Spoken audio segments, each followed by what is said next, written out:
A paz do Senhor, tudo bem? Eu quero cumprimentar a todos com a gloriosa paz do nosso Deus. E estamos aqui para mais uma Escola Bíblica Dominical, dia 26 de julho de 2020. Nossa lição de número 4, a construção do templo enfrentou a oposição. Nós somos aqui da Igreja Assembleia de Deus em Curitiba, que é presidida pelo nosso pastor Wagner Tadeu dos Santos Gabi, da congregação do Parque Industrial, dirigida pelo evangelista Agnaldo Vieira. Fique conosco, eu não tenho dúvida que você será muito abençoado. Que Jesus é o caminho dos céus. Oh, vem, vem, vem, vem, vem Assembleia e louvemos ao nosso bom Deus Redentor, pois maior. Estamos de volta para iniciar a nossa Escola Bíblica Dominical. Como já foi dito, dia 26 de julho, a construção do templo enfrentou oposição. Mas antes de iniciarmos, eu quero convidar a cada um de vocês que está em casa nos assistindo para fechar os seus olhos. Vamos elevar a nossa voz em oração, agradecer ao nosso Deus por mais essa oportunidade que Ele nos dá, que é a vida. Feche os seus olhos, vamos orar. Senhor Deus, em nome de Jesus, Pai, buscamos a Ti mais uma vez em oração para louvar, exaltar, adorar o Teu santo nome. Lhe rendemos graças, Senhor, pela vida, lhe rendemos graças por mais um dia que o Senhor nos dá. Em nome de Jesus, pedimos que o Senhor derrame das Tuas bênçãos, que o Teu Espírito Santo seja com cada irmão, com cada amigo que está em sua casa assistindo essa Escola Bíblica Dominical. Em nome de Jesus, que a Tua salvação seja com todos. Te pedimos e te agradecemos, Senhor, em nome de Jesus. Amém. Para começarmos essa lição, estamos hoje aqui mais uma vez com o presbítero irmão Adriano. Seja muito bem-vindo, para que possamos falar sobre essas oposições, esses enfrentamentos que os cristãos durante toda a história enfrentam para cumprir os planos, os propósitos que o Senhor tem colocado em nossas mãos. Hoje vamos falar da construção do templo.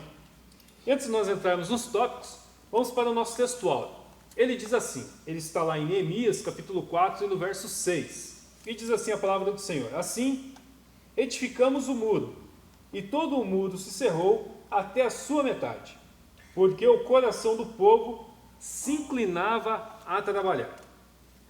Temos também a nossa verdade prática, que diz o seguinte: se confiarmos verdadeiramente em Deus, venceremos todas as resistências do maligno.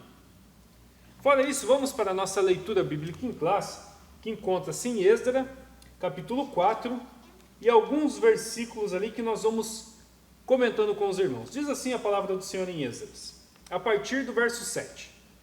E nos dias de Artaxerxes, escreveu Bilslão, Miltredate, Tabeel, e os outros da sua companhia Artaxerxes, rei da Pérsia. E a carta estava escrita em caracteres aramaicos e na língua siríaca.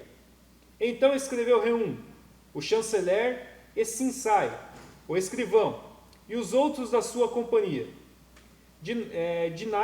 Dinaitas e Afarsaquitas, Tarbelitas, Afarsitas, Arquevitas, Babilônios, Susanquitas, Deavitas, Elamitas. Este, pois, é o teor da carta que ao rei Artaxerxes lhes mandaram: teus servos, os homens daquém, do rio, e em tal tempo, saiba o rei que os judeus que subiram de ti vieram a nós, a Jerusalém, e edificaram aquela rebelde e malvada cidade, e vão restaurando os seus muros, e reparando os seus fundamentos. Agora saiba o rei que, se aquela cidade se reedificar e os muros se restaurarem, eles não pagarão os direitos, os tributos e as rendas, e assim se danificará a fazenda dos reis. Para que se busque no livro das crônicas de teus pais, e então acharás no livro das crônicas, e saberás que aquela foi uma cidade rebelde, e danosa aos reis de províncias, e que nela houve rebelião em tempos antigos, pelo que foi aquela cidade destruída.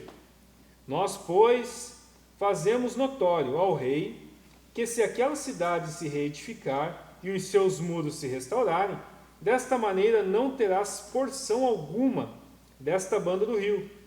Agora, pois, dai ordem para que aqueles homens parem, a fim de que não se edifique aquela cidade, até que se dê uma ordem por mim.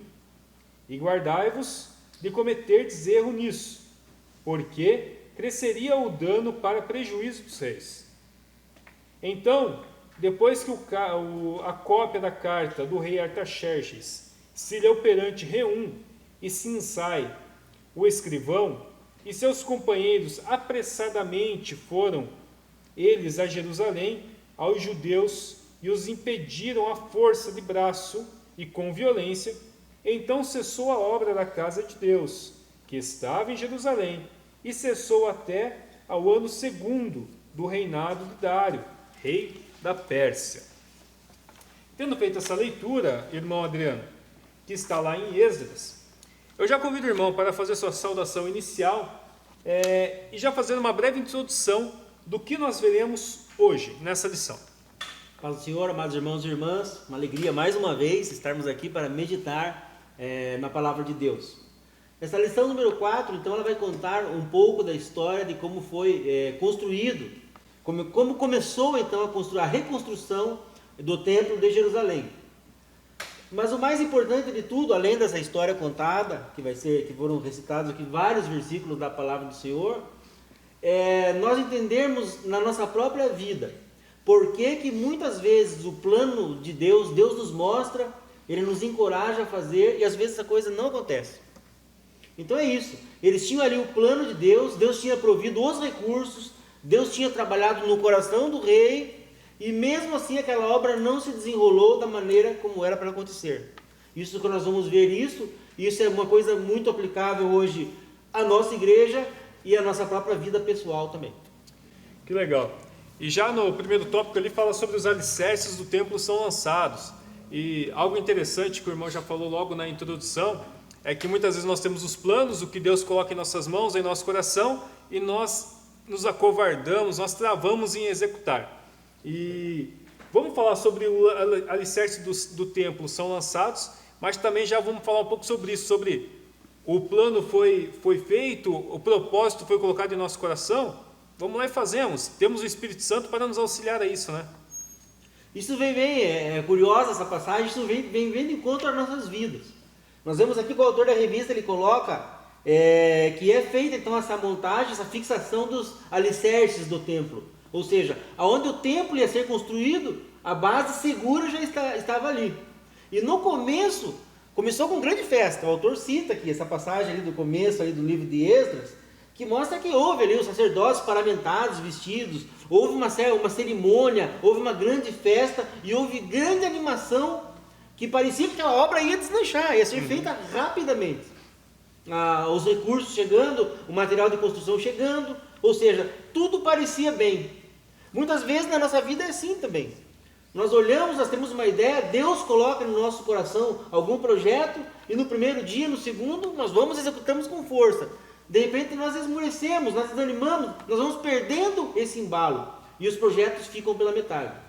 Uma das coisas que essa lição traz para nossas vidas é isso. É claro que mais para frente ele vai citar até alguns tópicos relacionados à própria igreja, mas a nossa vida também tem muito disso. Projetos que às vezes nós mesmos assim deixamos pela metade. Nós desanimamos, nós perdemos a força, nós não nos dedicamos o suficiente. E às vezes grandes projetos que iam trazer para a nossa própria vida e dos nossos semelhantes grandes bênçãos, às vezes nós desanimamos e abandonamos. Foi o que aconteceu aqui. No começo foi um evento. Os alicerces lá, parecia que aconteceu uma grande coisa ali. Mas a obra demorou mais do que devia. E a semana passada a gente falou sobre a renovação do altar. E nos dias de hoje, a importância do Espírito Santo, a presença do Espírito Santo para nos auxiliar a renovar o altar. E na semana passada também, mais uma vez no Devocional dos Jovens, foi falado sobre medo. E durante a semana a gente viu muito se falar sobre ter planos e abandonar esses planos, porque o medo, que essa carne acaba absorvendo, impede de você prosseguir.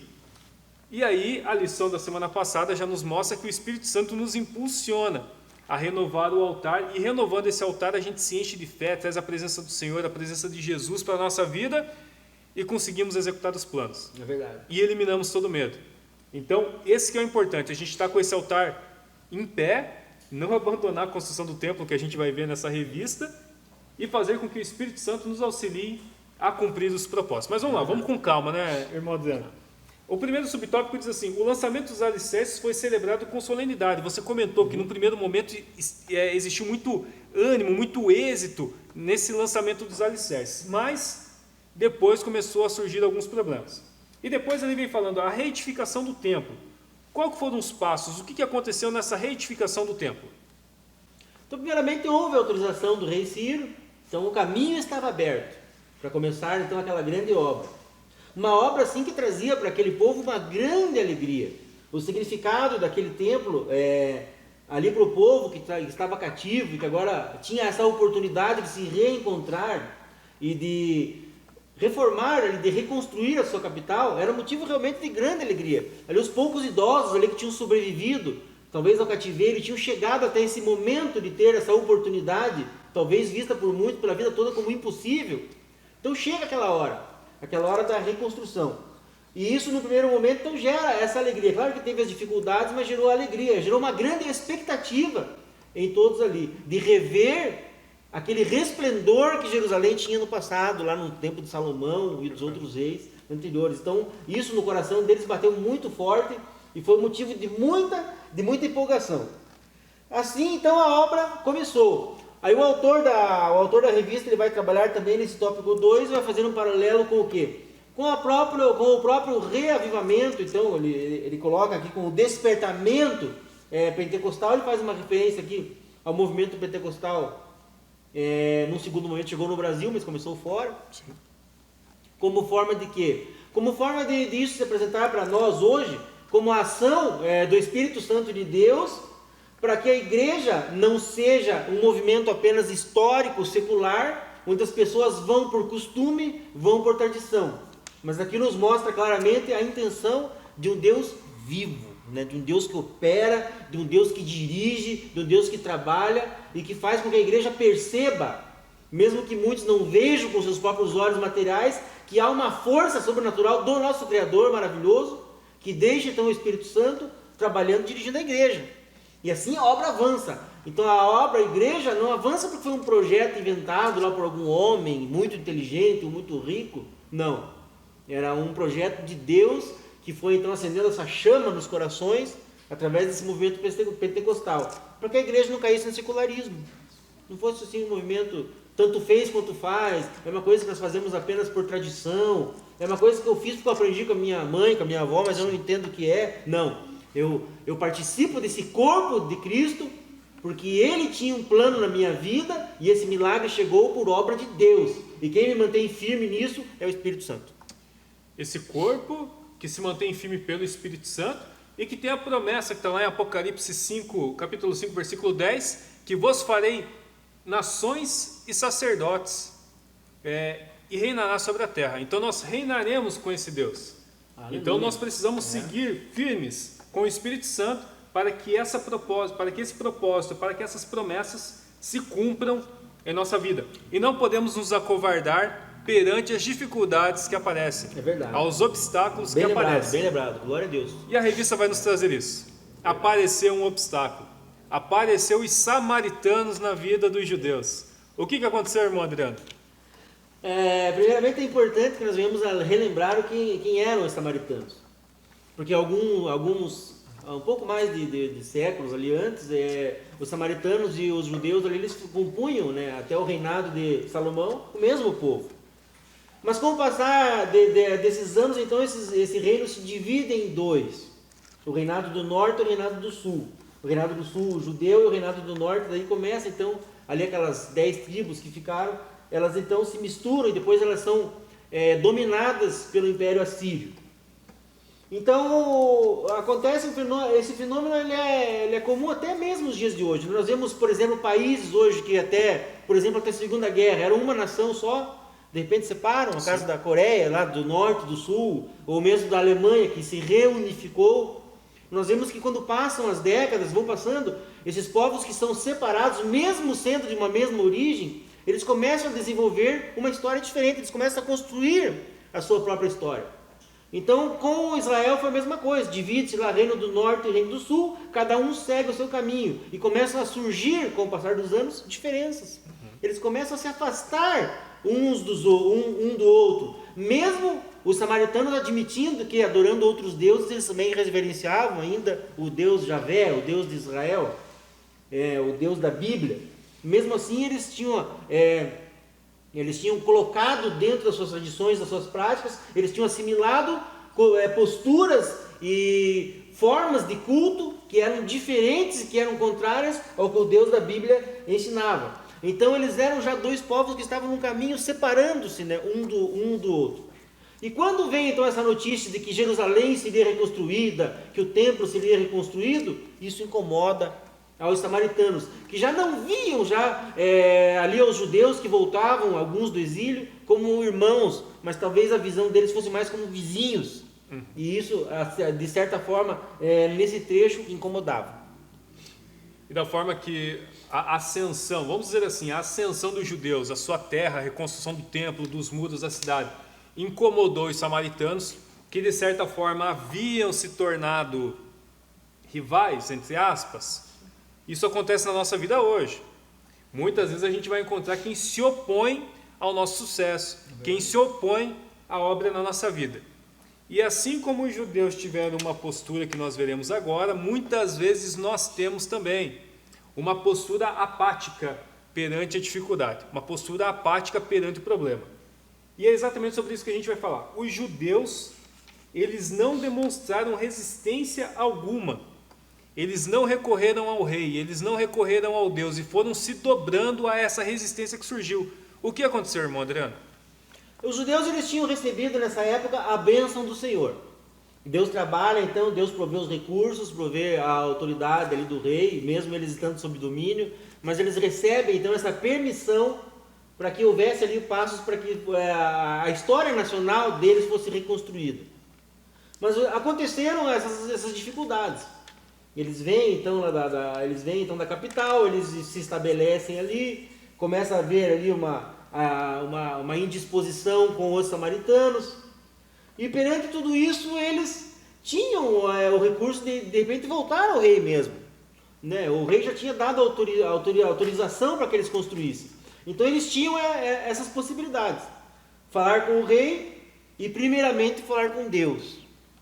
Eles chegam na terra ali, vão se estabelecendo, talvez até algum serviço urbano ali eles já fossem reconstruindo para que aquela cidade fosse limpa, fosse remontada. As suas casas, vagarosamente, eles foram construindo, foram restabelecendo os seus negócios, o seu ganho, alguma coisa talvez até agrícola ali, eles foram reconstruindo, foram refazendo, foram restabelecendo as suas vidas. Mas o templo e esse contato com Deus, ele ficou em segundo plano. Não houve então essa ação para que eles voltassem a trazer Deus para esse projeto. Deus foi ficando de fora e a obra não aconteceu. Incrivelmente não aconteceu. As coisas foram se tornando confortáveis na vida dos judeus. Confortáveis. Assim como se torna confortável em nossas vidas nos dias de hoje, muitas vezes. E a gente acaba se esquecendo do principal, que é buscar sempre a presença de Deus. E ali no subtópico 3 desse tópico diz que o motivo dessa falta de resistência, o motivo desse abatimento dos judeus era de ordem espiritual. Nos nossos dias, quando a gente tem um projeto de Deus para a gente executar, o Senhor já deu a palavra e nós também nos abatemos, nós deixamos de lado, podemos entender que sim, pode ser de ordem espiritual também? Pode ser também. Aqui no caso o autor cita a passagem de Zacarias 4:6. Se nós formos lá para Zacarias, no capítulo 4, ele vai trazer para nós a quinta visão ali de Zacarias. E nele está contido esse versículo, que não é por força nem por violência, é pelo meu espírito. Isso é Deus falando ali, uma mensagem que é direcionada ali para Zorobabel, que era o chefe político daquela reocupação ali dos judeus naquele lugar, e também o responsável por aquela reconstrução. Por que Deus falava isso? Deus estava dando a ciência ali a Zorobabel e aquele povo também, que aquilo tudo era obra dele. Que se não fosse por ele não ia acontecer, porque provavelmente muitos ali voltando, da capital, do império para aquele lugar para reconstruir, muitos talvez estavam achando que tinham algum mérito nisso, muitos estavam achando que eram melhores, que eram bons nisso, que talvez foi por consequência de algum ato bom que eles fizeram ali, que iam ter essa grande bênção. Mas Deus deixa claro, não foi por força, não foi pelo intelecto, não foi pela riqueza daquele povo que Deus trazia de volta. Mas era porque Deus trazia de volta aquele povo, porque aquele povo era o povo dele e aquela obra era dele. E quando nós desistimos do propósito de Deus para as nossas vidas, quando nós desistimos do que o Senhor coloca em nossas mãos, surge uma grande alegria. Não nossa. Não é uma alegria do povo que teme a Deus. Surge uma grande alegria de quem se levanta contra. Surge uma grande alegria de quem não crê no nosso Deus. Surge uma grande alegria das forças malignas, quando nós nos desanimamos com os propósitos de Deus para a nossa vida. E foi o que aconteceu. Os samaritanos se alegraram com a desistência dos judeus de reconstruir o templo. Foi isso mesmo? É verdade. Os samaritanos, então, eles comemoraram, assim, porque aquela obra ela foi paralisada. Ela não andou na velocidade, no cronograma que Deus tinha estipulado.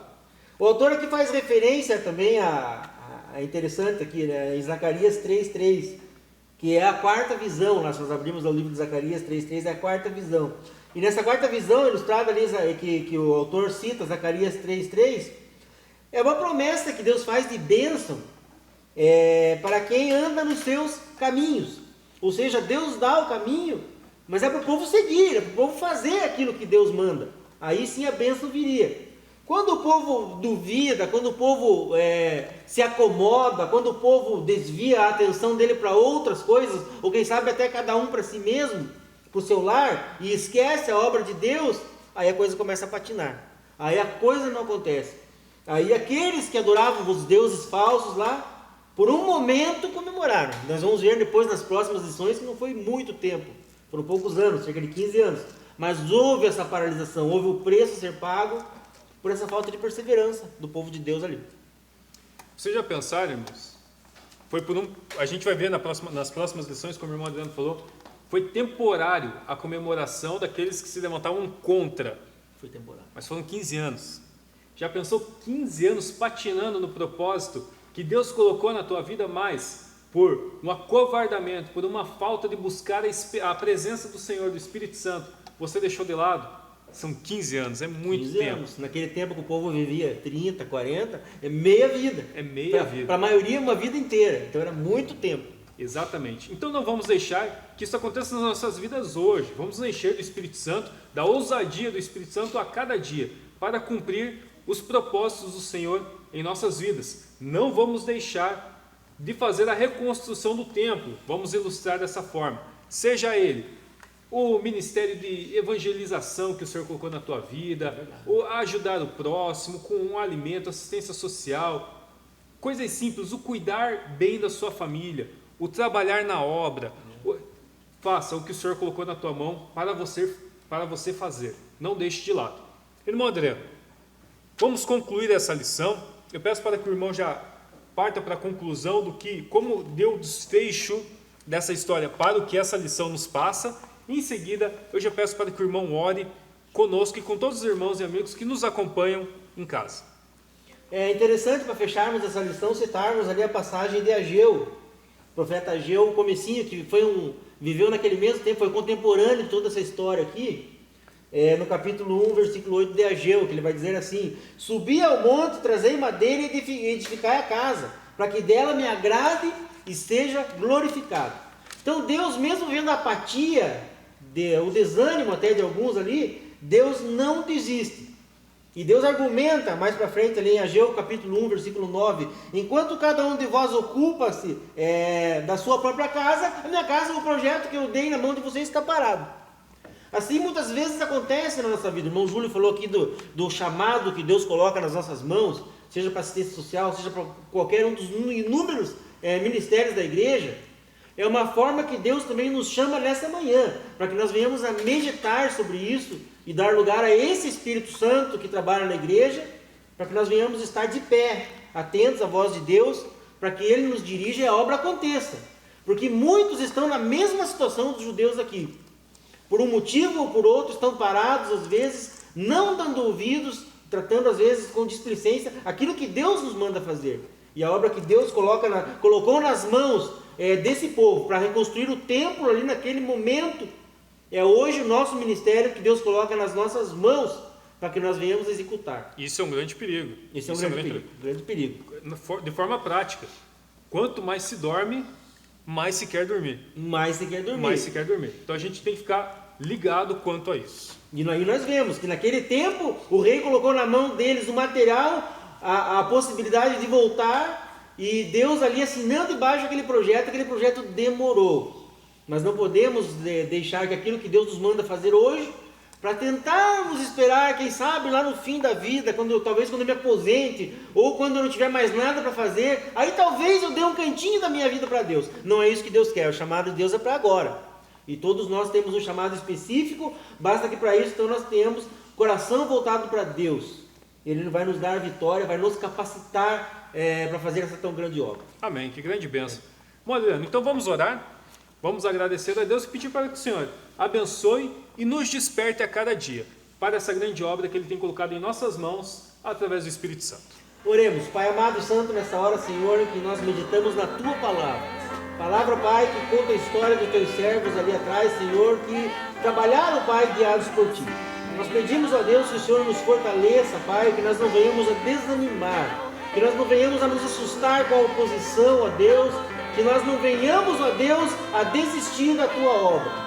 Mas que nessa manhã, Senhor, em nome de Jesus, nós venhamos a entender que o Senhor nos dirige, que o Senhor nos guia e que o Senhor tem uma obra na mão de cada um de nós e que o Senhor provê os recursos, ó Deus, para que nós venhamos a executá-la. Pai amado e santo, nos dá nessa manhã um coração zeloso pela Tua obra e atento à voz do Teu Espírito Santo, para que assim a Tua obra caminhe e assim nós sejamos abençoados.